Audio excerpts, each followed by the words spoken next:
একে তো সরবরাহ কম, তার উপর চড়া দাম। যুক্তরাষ্ট্রে ডিমের দাম আকাশচুম্বী হওয়ায় বিপাকে দেশটির বাসিন্দারা।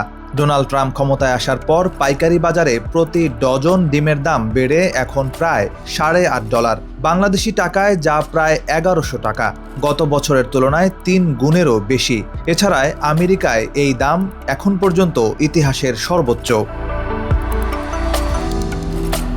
গত কয়েক মাসে 10.৪% এবং এক বছরে দেশটিতে ডিমের দাম বেড়েছে প্রায় ৬৫%। চলতি বছরও প্রোটিনের অন্যতম এই উৎসের দাম আরও ৪১% পর্যন্ত বাড়তে পারে বলে আশঙ্কা করা হচ্ছে। তাই একসঙ্গে ২টি ডিমের বেশি কিনতে পারছেন না আমেরিকার বাসিন্দারা।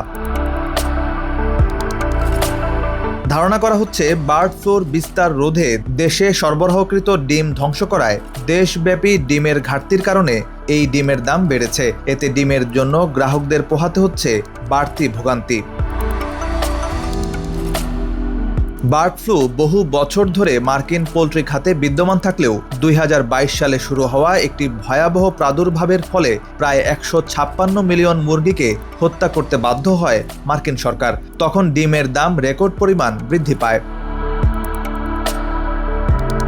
এই অবস্থায় ইউরোপের দেশগুলোর দ্বারস্থ হচ্ছে যুক্তরাষ্ট্র। ডেনমার্ক, সুইডেন ও ফিনল্যান্ডের কাছে ডিম চেয়ে আনুষ্ঠানিক অনুরোধ করেছে ওয়াশিংটন। পাল্টাপাল্টি শুল্ক আরোপের মধ্যে ডিম চেয়েছে যুক্তরাষ্ট্র। তবে ইউরোপের দেশগুলোই ডিম সংকটে, তাই রপ্তানি নিয়ে শঙ্কা রয়েছে।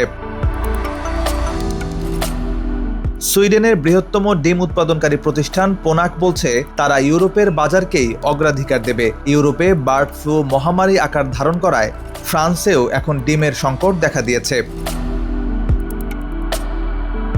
এদিকে যুক্তরাষ্ট্রকে ৪২ কোটি ডিম দেওয়ার পরিকল্পনা করছে তুরস্ক। দক্ষিণ কোরিয়া ও ইন্দোনেশিয়া থেকেও ডিম কেনার চেষ্টা করছে যুক্তরাষ্ট্র। সাইফ বিন আইয়ুব, সময়ের আলো।